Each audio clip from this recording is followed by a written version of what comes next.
అందరికీ నమస్కారం. తెలుగు కథల సమాహారానికి మీ అందరికీ స్వాగతం.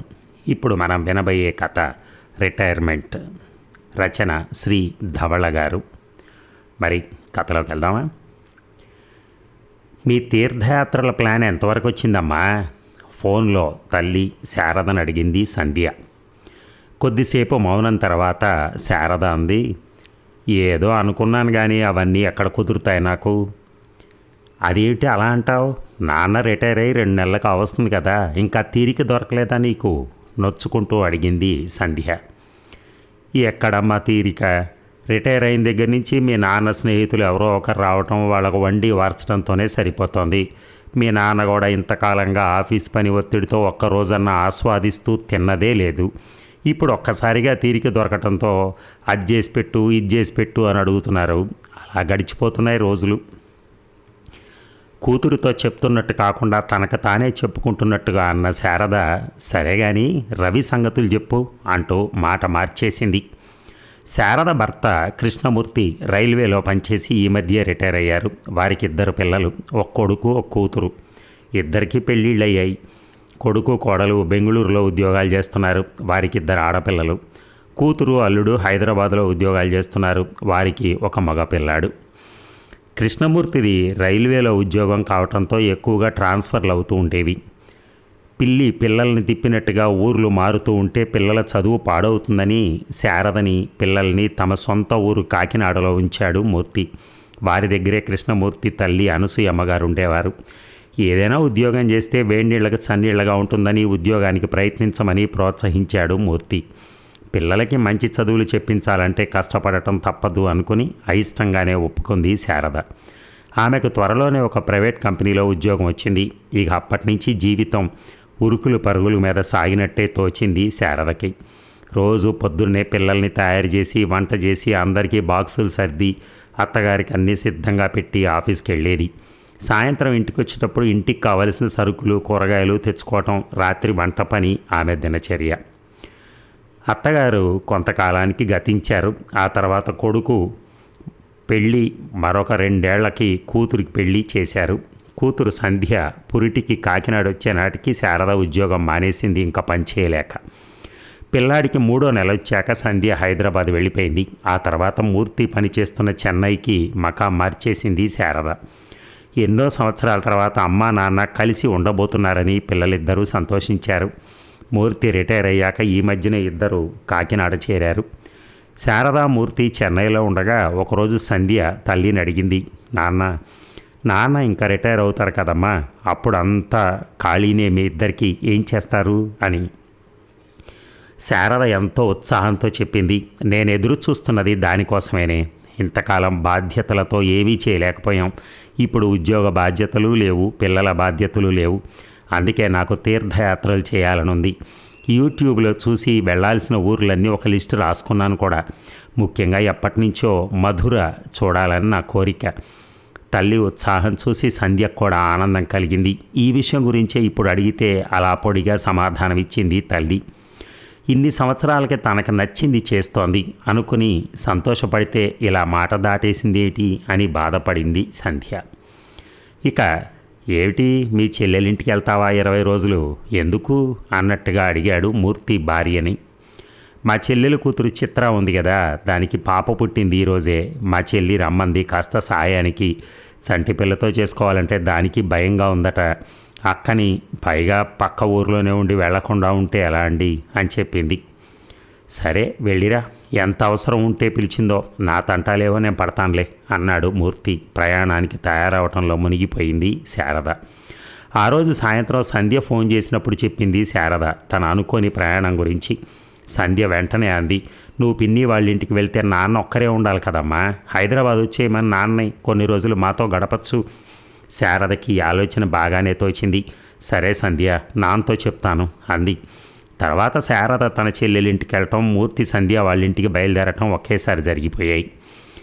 ఇక ఏంటమ్మా నువ్వు వచ్చావు స్టేషన్కి, సాగర్ లేడా అడిగాడు మూర్తి తనను తీసుకెళ్ళటానికి వచ్చిన కూతుర్ని చూసి. ఇంట్లోనే ఉన్నాడు నాన్న, నేనే మీకు నా డ్రైవింగ్ చూపించాలని వచ్చాను నవ్వుతూ చెప్పింది సంధ్య. వాళ్ళిద్దరూ మాట్లాడుకుంటూ ఇల్లు చేరేసరికి ఉదయం 6 అయింది. ఫ్రెష్ అయ్యి రండి నాన్న, కాఫీ ఇస్తాను అంది సంధ్య. సంధ్య ఇచ్చిన కాఫీ తాగి పేపర్ చదువుతూ కూర్చున్నాడు మూర్తి. సంధ్య వంట పనిలో పడింది. 7 కొట్టేసరికి సాగర్ లోపల నుంచి పిలిచాడు, సంధ్య కాఫీ అని. వస్తున్నా అంటూ కాఫీ కలిపి లోపలికి తీసుకెళ్ళింది. ఒక పావుగంట తర్వాత రవిని లేపి బ్రష్ చేయించి బయటికి తీసుకొచ్చింది. వాడు మూర్తిని చూస్తూనే, హాయ్ తాత, ఎప్పుడొచ్చావు అన్నాడు సంతోషంగా. పొద్దున్నే వచ్చానురా, నీకు సర్ప్రైజ్ ఇవ్వాలని నీతో చెప్పలేదు మమ్మీ అన్నాడు వాడిని ఒళ్ళో కూర్చోబెట్టుకుంటూ. అవునా, నేను చాలా సర్ప్రైజ్ అయ్యాను అన్నాడు రవి సంతోషంగా. ఈలోపు సంధ్య రవికి పాలు తీసుకొచ్చి, రవి పాలు తాగి స్నానం చేసిరా త్వరగా, తాతయ్యతో సాయంత్రం ఆడుకుందు కానీ అంది.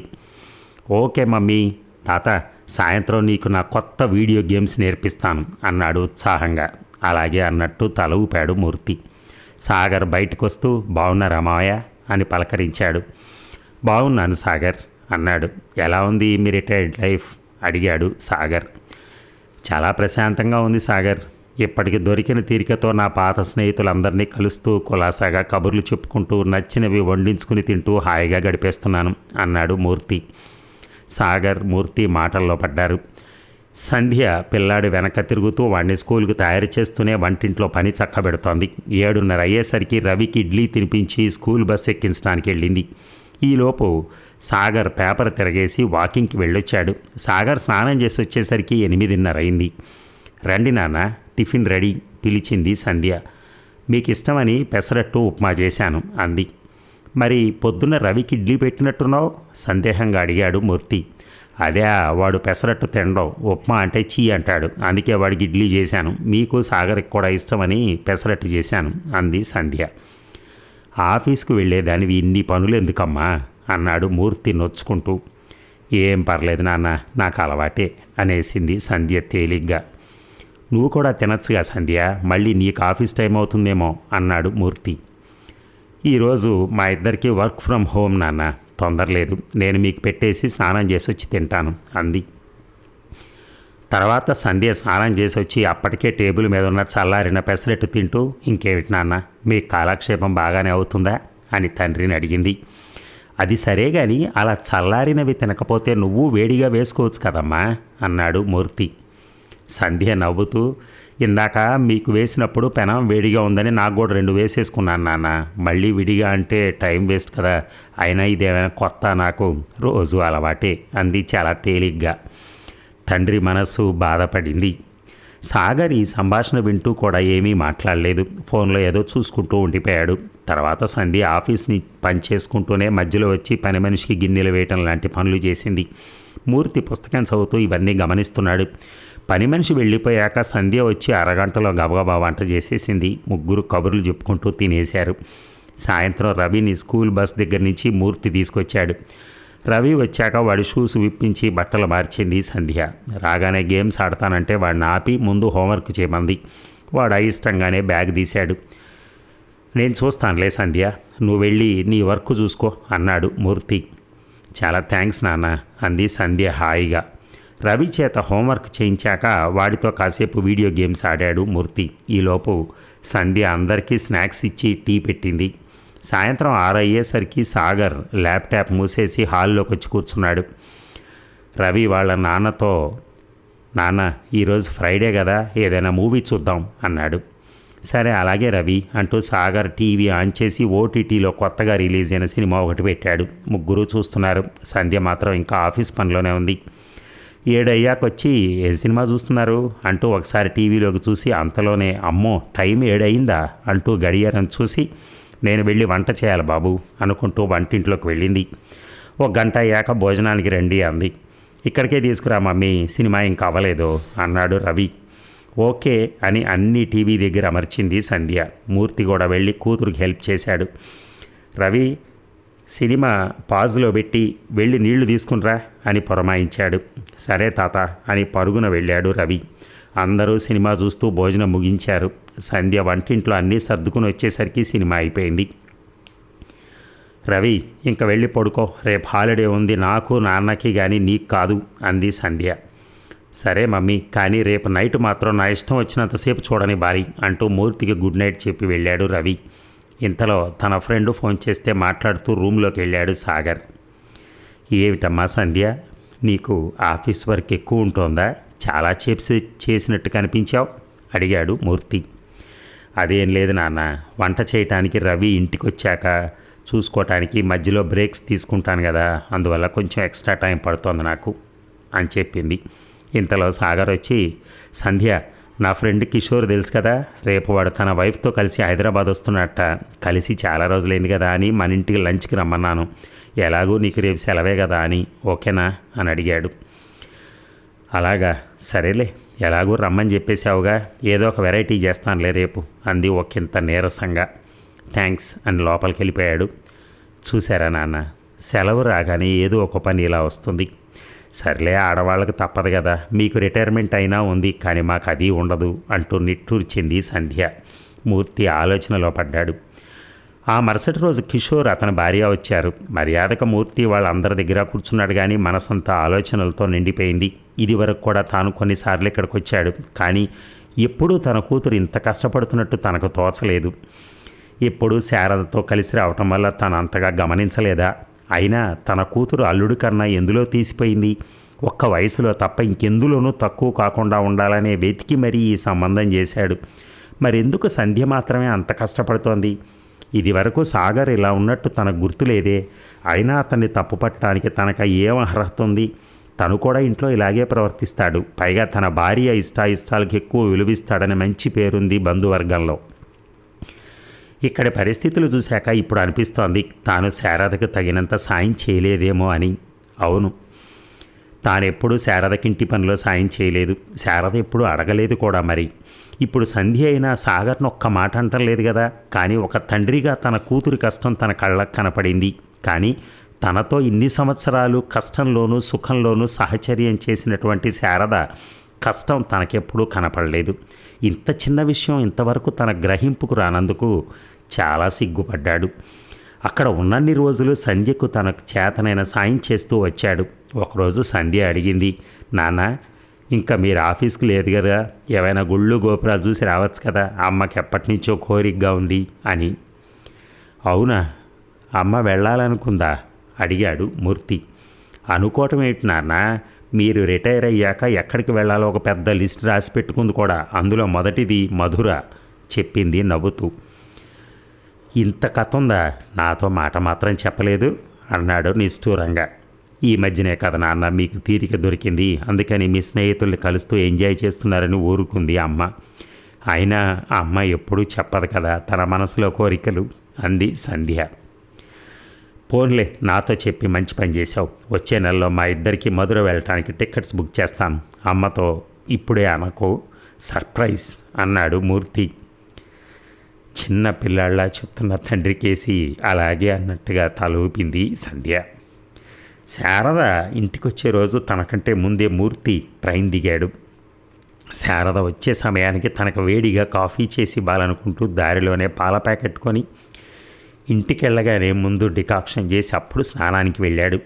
శారద లోపలికి వస్తూనే, ఎన్నింటికి వచ్చారండి అంటూ వచ్చింది.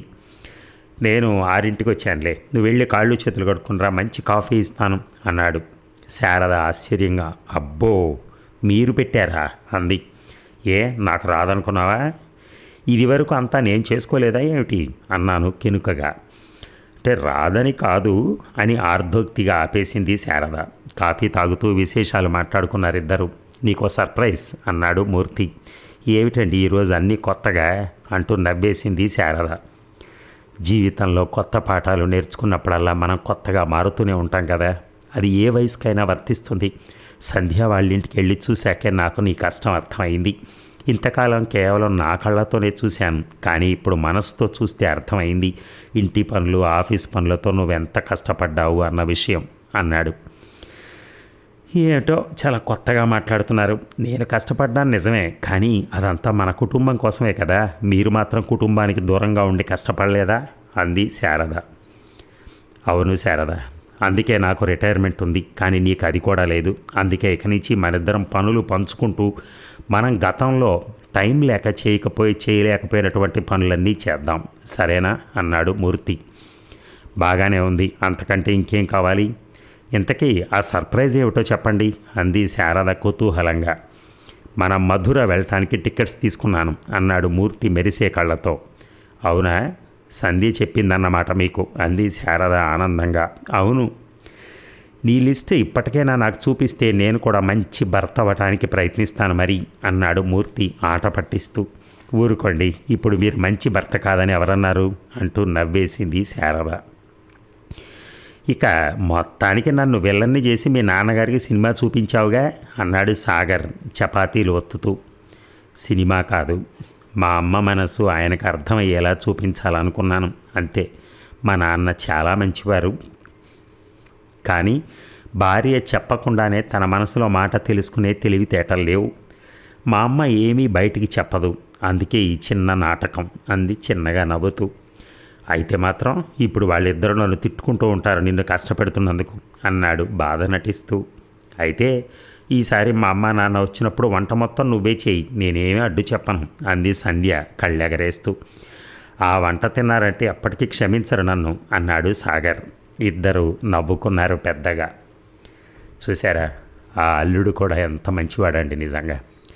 ఈ ఎవ్వరింట్లో అయినా సరే ప్రతి కూతురికి ఇలాంటి ఒక మంచి అల్లుడు దొరకాలని నా ఛానల్లో ఉన్నవాళ్ళు కానీ అందరికీ ఎవరికైనా కానీ ఇలాంటి మంచి అల్లుళ్ళే దొరకాలని చెప్పని నేను మనస్ఫూర్తిగా కోరుకుంటున్నాను. ఎందుకంటే ప్రతి ఆడపిల్ల సంతోషంగా ఉండాలి. అలాగే ఈ కథ కూడా తండ్రికి తెలియచెప్పాలని చేసే ప్రయత్నం కూతురు నిజంగా అత్యద్భుతం. అలాంటి కూతురులు ఉండాల్సిందే, అప్పుడప్పుడు మనకు చురకలు అంటాల్సిందే. లేకపోతే మనం ఒక మూసలో పోతూ ఉంటాం, ఒక పనిలో అలా వెళ్ళిపోతూనే ఉంటాం. అంతేగాని వెనకాల జనాలు వస్తున్నారా మనతో కలిసి వస్తున్నారా కూడా చూడని పరిస్థితుల్లో ఉంటాం. అలాంటప్పుడు ఇలాంటి కూతుర్లు కావాల్సిందే. Thank you very much. ధన్యవాదాలు.